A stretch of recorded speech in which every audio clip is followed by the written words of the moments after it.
The massacre by U.S. and Israeli soldiers in Fallujah was ongoing. The people were not even allowed to flee the city.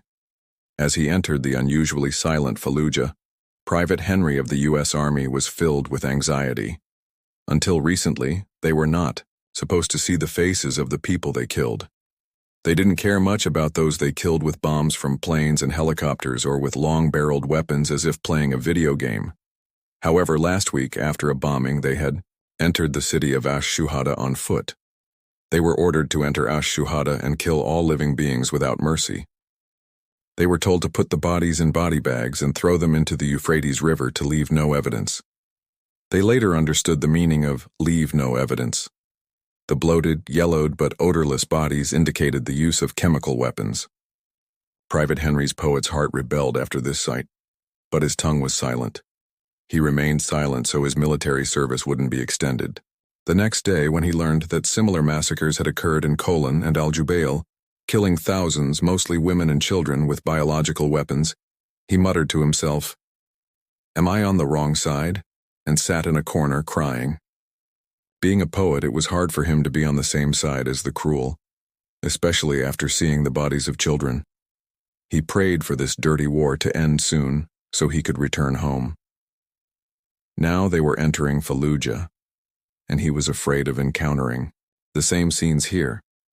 When he first saw the bodies, he was shocked.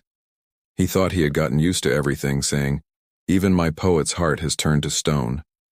But the sight of women's and children's bodies, some burnt, some melted, being thrown into pits by bulldozers, made him ashamed of his humanity.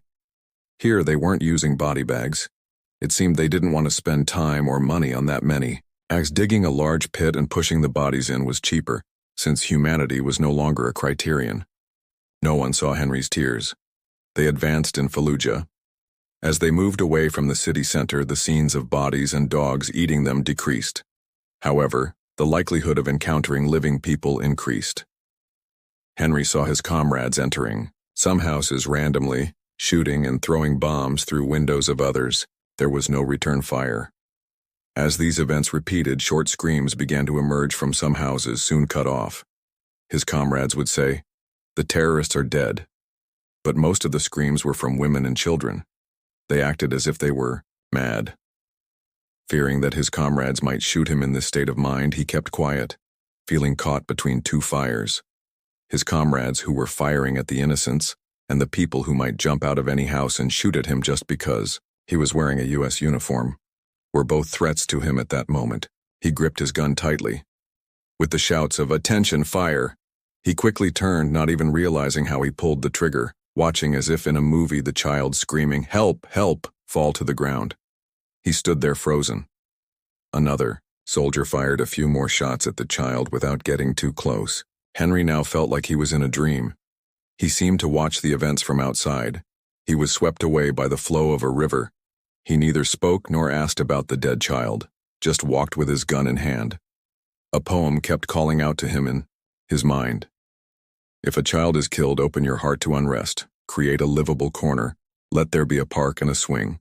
Prepare your heart for smiles. For bittersweet smiles with blood at the corner of your lips, smile. To the homeless children looking at you, as if nothing had happened, it means there is no place left in the world for human beings. Whether a child has died or the world, you no longer need to look towards tomorrow. While Henry was in another world, suddenly, a man with a child in his arms appeared and started running. But he was shot in the leg with the first shot. Realizing he was unarmed as he writhed on the ground, they approached. Henry also reached the man. An Israeli soldier pressed his gun to the man's head, his finger moving toward the trigger. Henry, who had been watching as if outside the event, suddenly understood the soldier's intent, pushed the soldier aside. The bullet hit the ground. Other soldiers surrounded them, their weapons pointed at Henry. Captain Bill, Henry's commander, arrived. "What's going on? Are you arguing over an Iraqi terrorist? Kill him." Henry shielded the man. "He's wounded and unarmed. You can't kill him." His comrades laughed. "After thousands of bodies, does your conscience still hurt?" The commander didn't want to prolong the issue. "All right, keep him as a prisoner. Henry, he's your responsibility. Check him for weapons even. if none are visible. An Israeli soldier stepped forward. We'll take the child. The child, why? Henry's naivety made his commander laugh. For his organs? Henry gripped his gun tighter angrily. Let them leave immediately. The commander turned to the Israeli soldier. Don't prolong this. You see he's upset. Besides, you can find many more Muslim children. The Israelis grumbled and left. The American soldiers, after searching the prisoner, tied his hands behind his back and put a hood over his head. Henry loaded the wounded Iraqi and the child into the back of a truck, then sat beside them. Even though he didn't understand the language, he spoke to the man, thinking the tone of his voice might reassure him. Your wound isn't severe. The bleeding has stopped. Would you like me to remove the hood? The wounded Iraqi fixed his bullet-like eyes on Henry's. There was no gratitude in his gaze. Henry, after gently patting the head of the child whose eyes were filled with fear, and who was beginning to close his eyes from exhaustion, leaned back against the side of the truck. He looked up at the stars in the sky.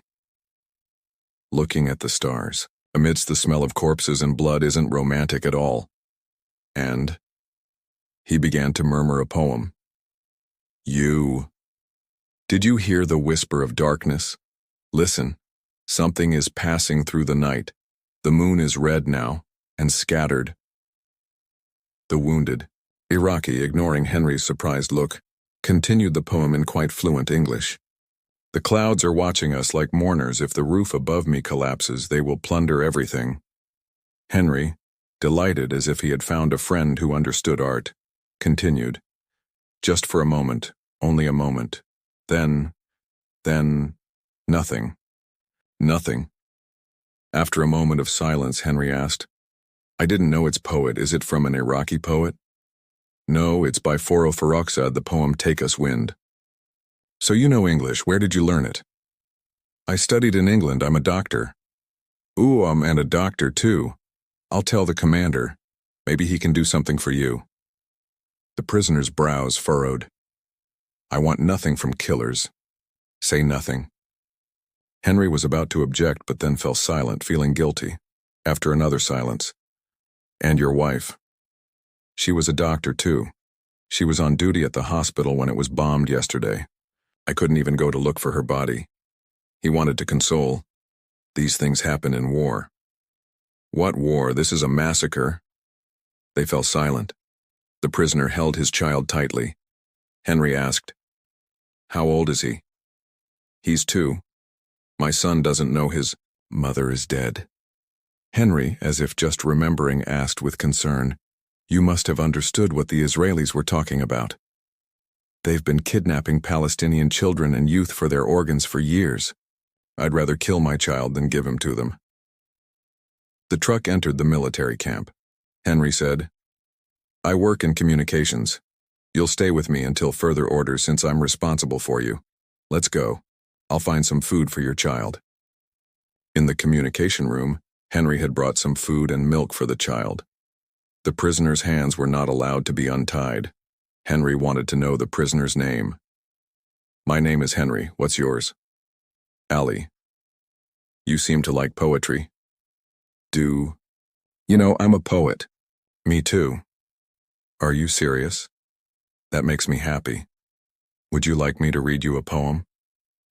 We don't just read the most painful poems anymore. We live them. So much so that, as they say, words are not enough, words are exhausted. Our sufferings, our pains cannot be described by words anymore. Whatever I write, read, or listen to, it cannot describe what we've experienced. You've lost much, but beautiful days will come. Yes, we've lost the war, but you've lost your honor, your humanity. Henry looked away.